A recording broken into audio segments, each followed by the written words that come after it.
Right, good evening, ladies and gentlemen. Technology is working. Welcome to the launch event, really, for this consultation this evening. My name's Brendan Dick, as you probably see in the blurb, Director for BT Scotland, and thank you very much to both colleges for asking me to chair this evening's event. So we're going to hear from the chairs of both colleges, initially from Jim Ewing and then Ian Young, and they'll be able to give really a strategic perspective on why the proposed merger and what the consultation is about. And then both principals, Mandy Exley and then Brian Lister, are going to be able to go into, let's say, more of the detail. Tonight, as Brendan says, it's the launch of the public consultation on the creation of a new college for Edinburgh. And again, it's good to see so many here just taking such an interest. It shows how important this topic is. I think certainly from a Stevenson College board perspective, we certainly believe there are genuine, real benefits and opportunities by creating a new college. More economic benefit for Edinburgh and the surrounding areas. Even stronger support to business and industry from multinationals to sole traders, better learning and skills development opportunities for our students supported by what is our core asset, our staff and dedicated lecturers, creating curriculum areas for excellence across key sectors of the economy, health, business, sport, engineering, tourism and creative arts. I think when we start to move on to some of the real crux of this, for me it's about better opportunities for income growth and diversification, particularly how we can further expand commercial and international activity and bringing overseas students into Edinburgh. I want to stress that my board, the GLS College Board, also believe that the new college is a fantastic opportunity for the people and economy of the Edinburgh City region. We really do genuinely believe that. We believe that the benefits and the opportunities actually are in our grasp now. This is the time to do it. This is the good time to do it. Our proposal is about vision and it's about leadership for the city region. We're looking beyond local arrangements in our colleges to see a bigger, more ambitious and an inclusive college. That's what we want and that's what we see we can achieve. It will make a difference to our students. Our primary concern are our learners. No decisions have been made at this present time. We shall listen to you. And your feedback is essential because it will help us to make our final decisions on what you want us to deliver for the city region. You'll see from the slide there very much about looking at an organisation bigger, better and stronger.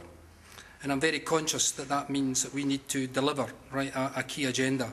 But we visualise this as very much about creating something new, something strong and something that delivers an agenda we think is hugely important for an Edinburgh economy which I think is very much looking to the college sector now, as Brendan's mentioned, and also looking to the education sector. And I'm delighted that Steve Chapman's here today from Herrick-Water University as well, demonstrating that value in partnership and really driving education to the point where schools, colleges and universities deliver for the future. And do understand clearly there needs to be a dynamic within our curriculum that delivers for young people and for those who are looking to retrain within the marketplace. So I think these things are valuable, important, and therefore the timing of this is absolutely key. And it's important that we understand that within the new dynamic, within a new college framework, there's confidence developed, there's a trust developed that actually creates the new organisation and delivers the value add that we want to get from that. But equally, something I'm very keen on, that I would like to think that professional development forms part of that as well. How we develop that workforce to meet that future need will be the dynamic that's very important to make sure that there's choice and opportunity. And I see that as a huge element within our context as well. So the communities we serve are very clear, and I think the dynamics of Edinburgh are such that we're well positioned. However, we need to understand that communities grow and develop and change. And consequently, I'm very clear that access and inclusion, which are more challenging now than ever before, need to form part of the picture. Though the term youth employment is now the terminology. Not unemployment, it's youth employment. And that is how we see Edinburgh and the Lothians developing to meet that need. And something that they require, therefore, is a very clear curriculum, a very clear support mechanism within the colleges that drives an agenda supported by schools universities and very much the business. Could I just make one point of view that is very clear to me as well? A one-door approach to me and a powerful voice within a college sector can add so much. As we see more inward investors coming into the area, we need to understand clearly they're looking for an approach that will allow us to add value. So, as we develop Scotland's future, I think this opportunity presents us superbly to the future and is something we would like to see endorsed through the consultation process, whilst recognising there are challenges within that. Two colleges are delivering quite exceptional outputs at this point in time, very much within creative industries. I think this year, more than any other, the two colleges have demonstrated their real capability, and the number of awards won by students is more than ever before. Something that we see as being important and within a festival city, within an East of Scotland dynamic, and equally within a Scottish dynamic that's important. Tourism and hospitality, once again, the dynamics that creates for this area and for Scotland nationally is there for all to see, and it's something we would want to grow and develop. Driving a renewables model that's so important for the future of Scotland. And in finalising this time, the health and well-being agenda does not negate the fact that life sciences, we believe, are key. A college of size, of scale and of ability can make a huge difference. That's why we're here. I'm seeing it elsewhere. I'm seeing it in Glasgow. I'm seeing it in Nottingham. I'm seeing it in Leeds. I want Edinburgh to be in that marketplace. That's why we're here. That's why we'll deliver. Thank you for listening to me. My name's Mandy Exley. I'm currently principal at Ewing College. Been in Edinburgh now just over a year, and as delighted as Brian is, the fact that in that year we've actually got to this particular position, which is really good to be having this conversation in a public way right now, 1 year down the line, having had some pretty robust and interesting conversations along the way. So, and a good journey, I think, to come. And I suppose I would like to assure you that an organisation that we are planning to create in this sort of way is an organisation that actually puts the individual and the local community at the heart of what it does.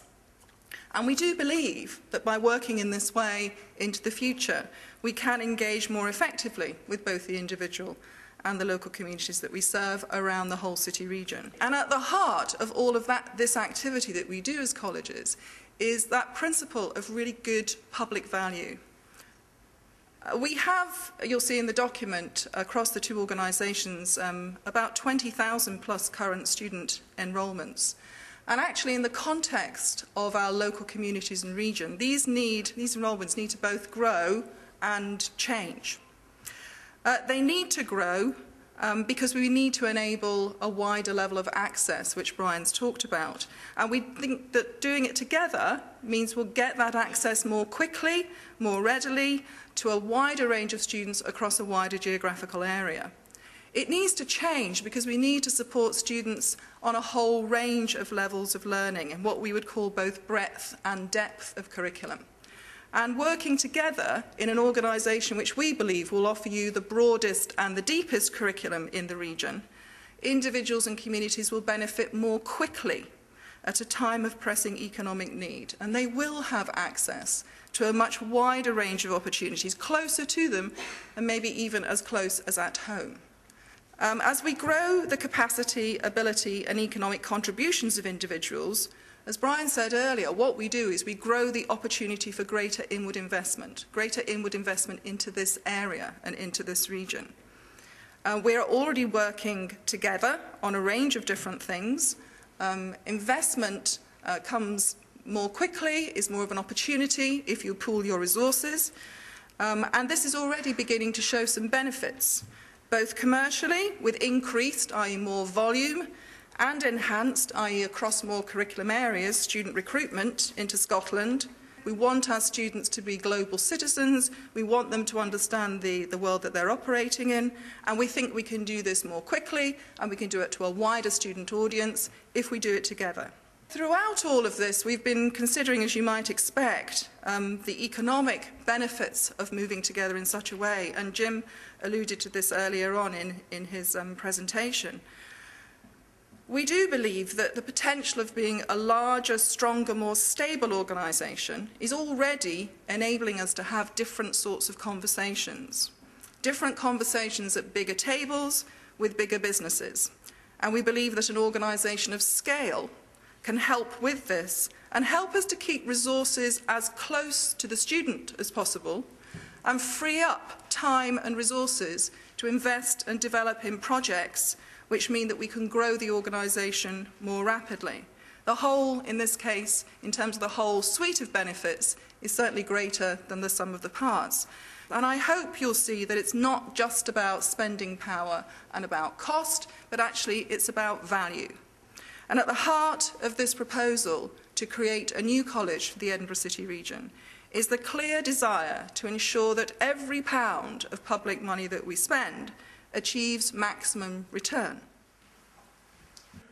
I think the quality and the scale in learning and the breadth and the depth was a consistent theme from all the speakers. And interestingly, in terms of sustainability, a strong emphasis on sustainability for the students and the staff as well as the institutions themselves, because clearly there was a very strong message about the focus being down at the individual level and at the communities that the colleges are working in. But I think Ian made a good point when he spoke about the vision, because I think what you've heard this evening is something that is about that long-term vision. It's about how the colleges work in an international dimension, both for themselves but also for the city region. And Edinburgh is, as we all know, clearly an international city and needs to continue to be so if it is to prosper for all of us. Strong themes about centres for excellence, and that's critically important in the city. And I think in conclusion, it's about delivering value but opportunity and growth. So it isn't just about driving best bang for buck, but clearly that matters and it's going to matter more and more in the future. But it's really about setting this aspiration and creating a journey that is going to deliver the best for everybody in the city region for the long term.